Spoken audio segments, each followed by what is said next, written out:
Okay, this is the Gamer Dude with a deck profile of vampires for the January 2014 format. Alright, let's get ready to go. Start off with one Shadow Vampire. And the only reason I play one is because I always have a dead hand when I have two or three of them in the deck. It's like I start out with three, dead hands too much, shadow in my hand, can't do nothing. Then I went to two, same thing. One been kind of pretty good. It's like tech support when I need to make those extra special summon plays. Then I go in for him. Now we go three Vampire Sorcerer. He pretty much sets up all the boss vampires to just pretty much go ham. Just go in and destroy. Love him, man. And I like playing them face down, so if my opponent attacks into him, I'm able to get the Vampire Empire to my hand if I need it.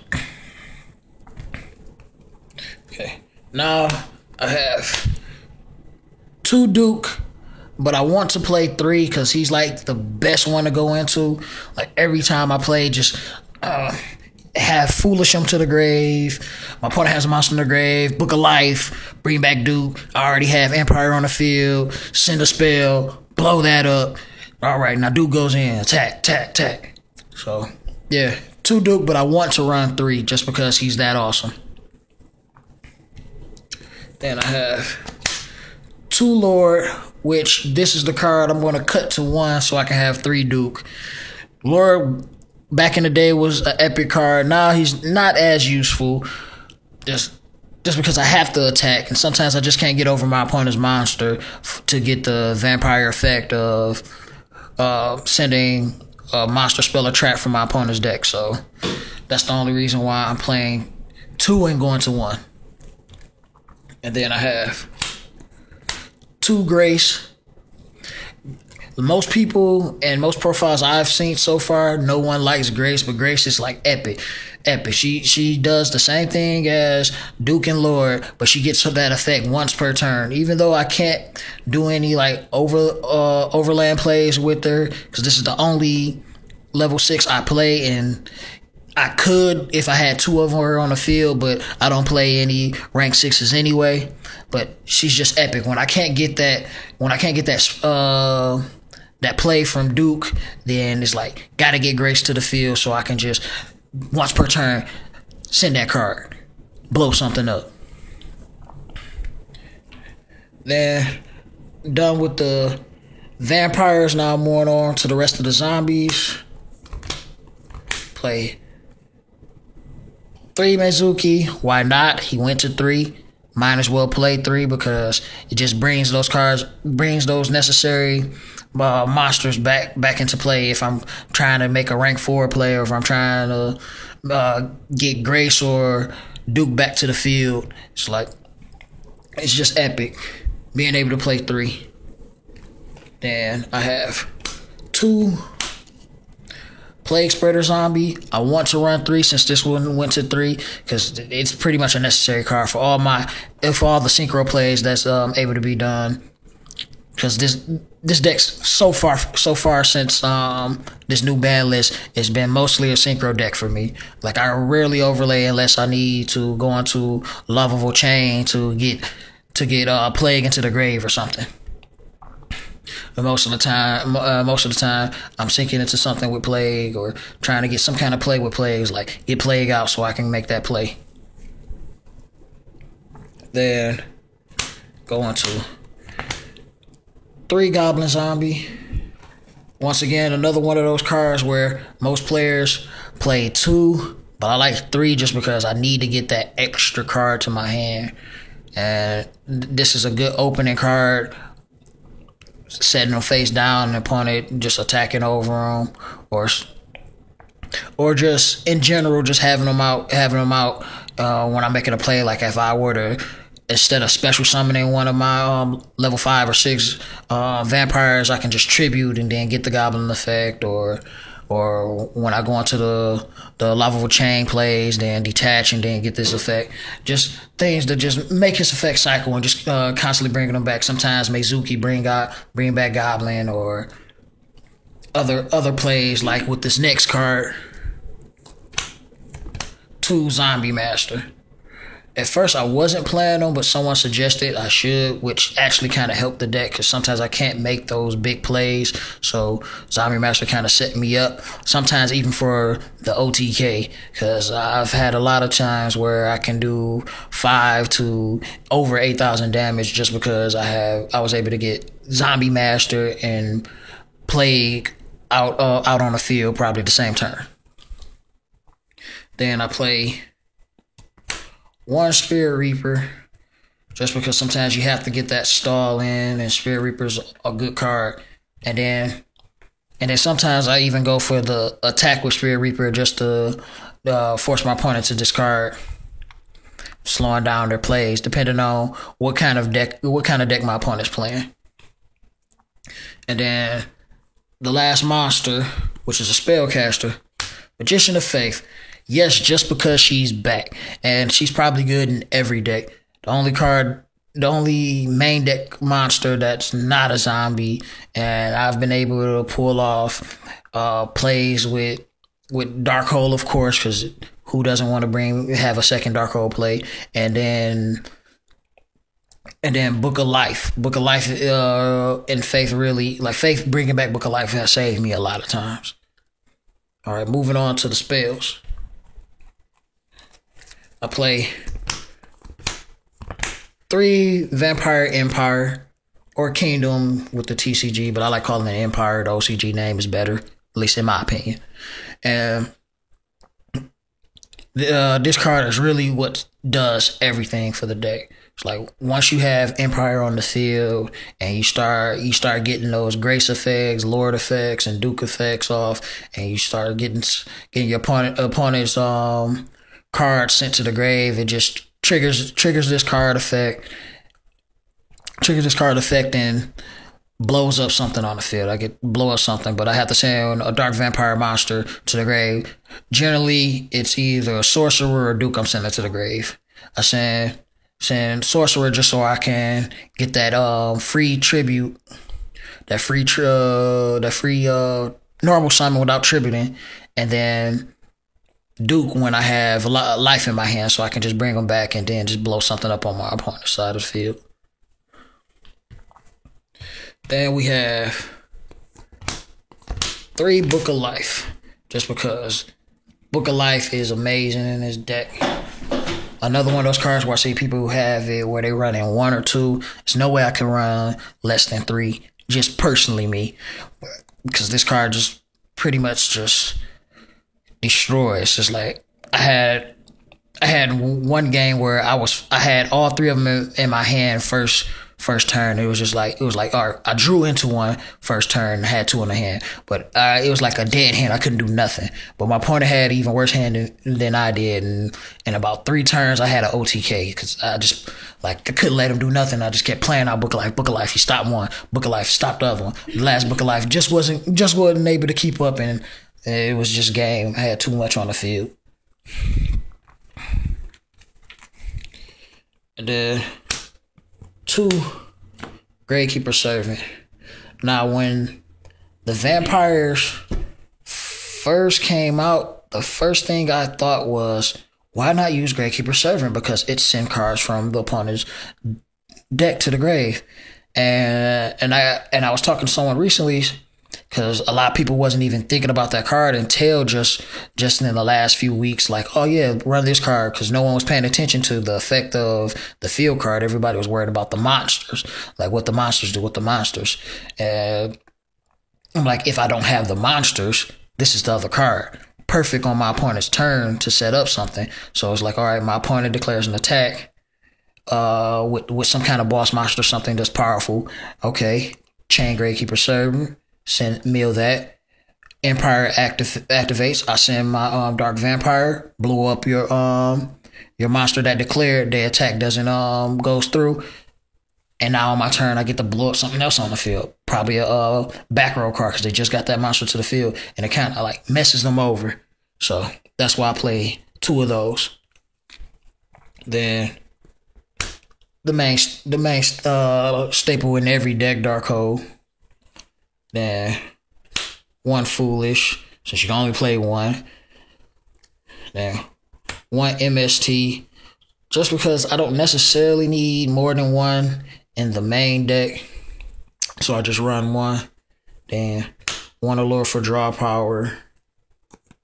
1 transmodify, just because getting those goblin zombie effects. I get a monster special summon from the deck, and I get goblin zombies effect if I use it on goblin zombie, depending on what card I use it on, what monster I use it on. But it's a good card overall. And then 1 Burial, because you need Burial from different dimension to get Plague and get Sorcerer and get Mizuki back, so you can continue the onslaught and just destroy. Now for the traps, I play 2 Vampire Takeover. At first I was playing Terraforming in 1 Takeover, but I guess it was someone I was playing against that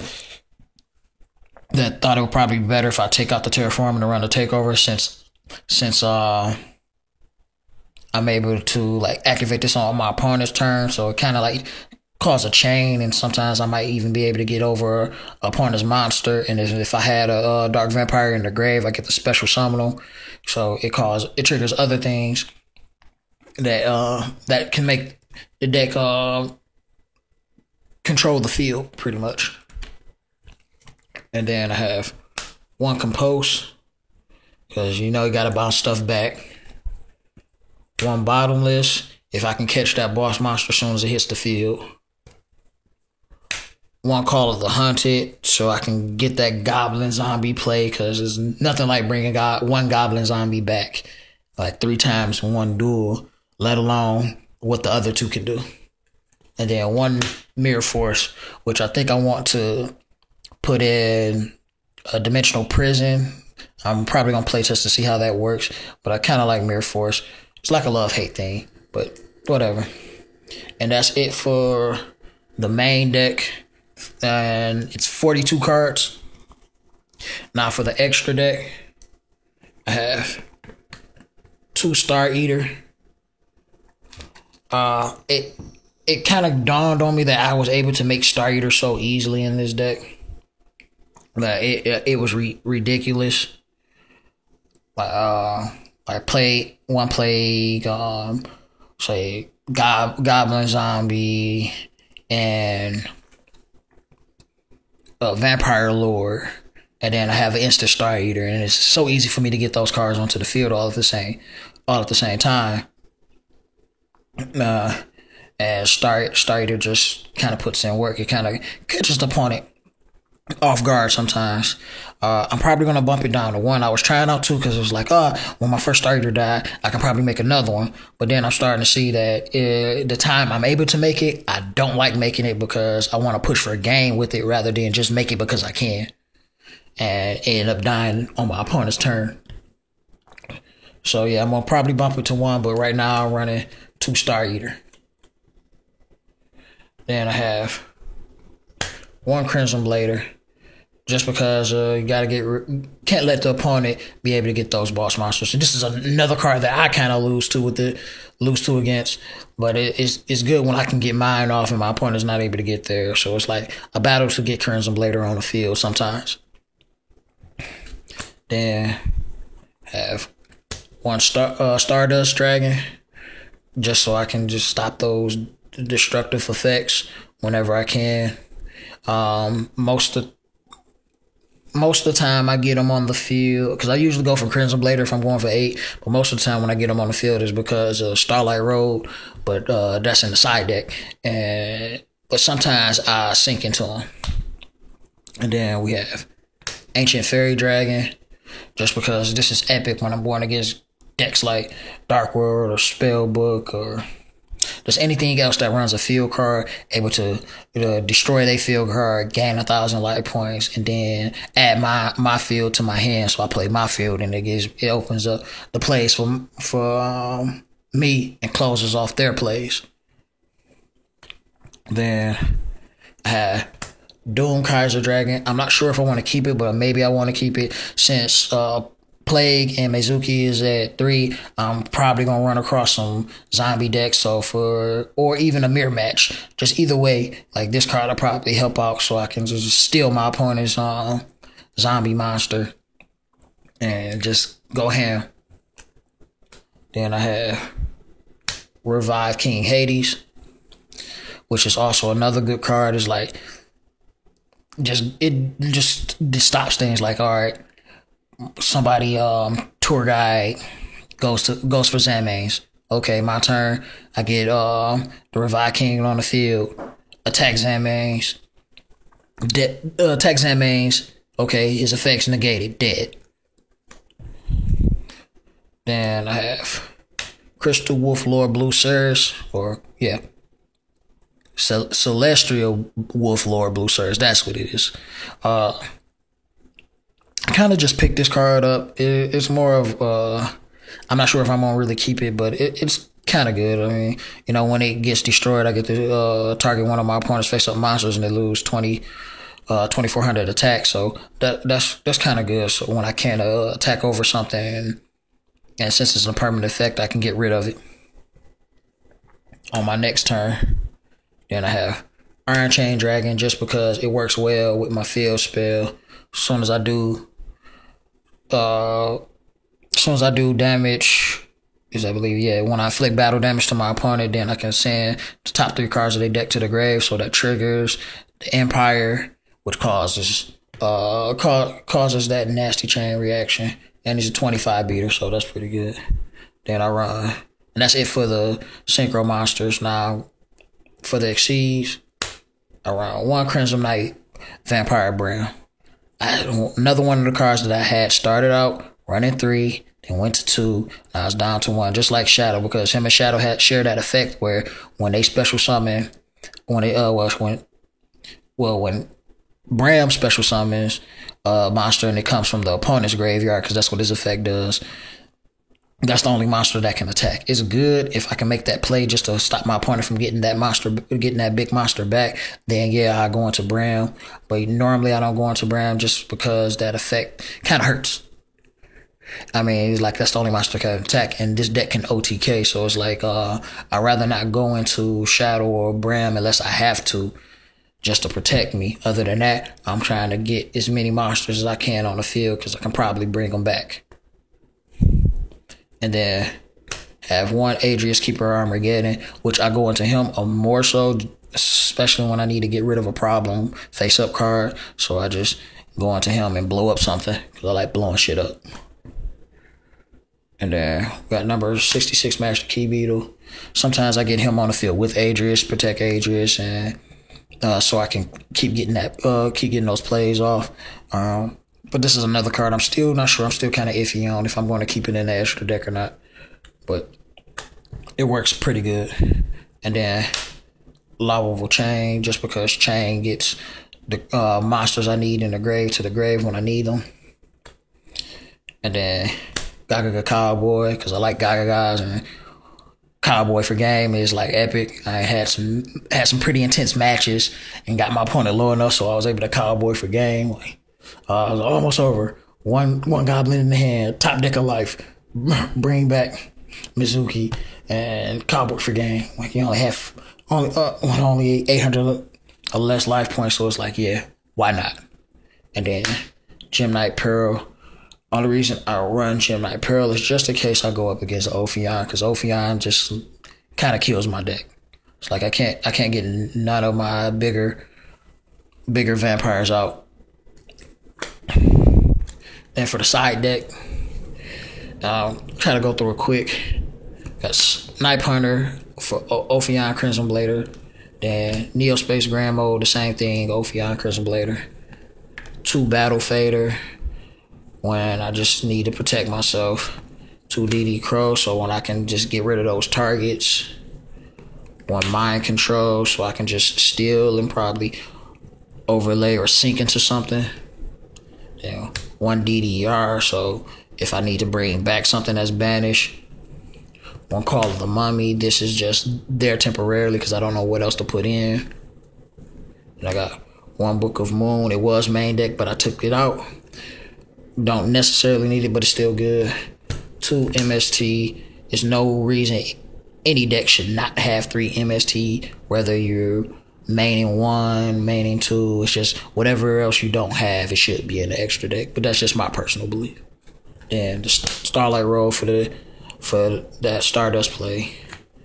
Chain Destruction, because it works well with my monsters, as well as getting rid of problem monsters my opponent might have.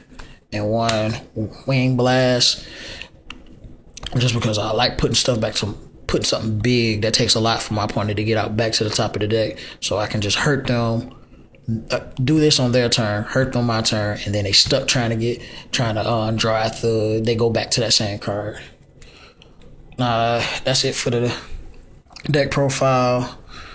Let me know what you think. If there's anything that you might think that probably be better or whatever else. Like, comment, subscribe. And this is Gamer Dude, and I'm out.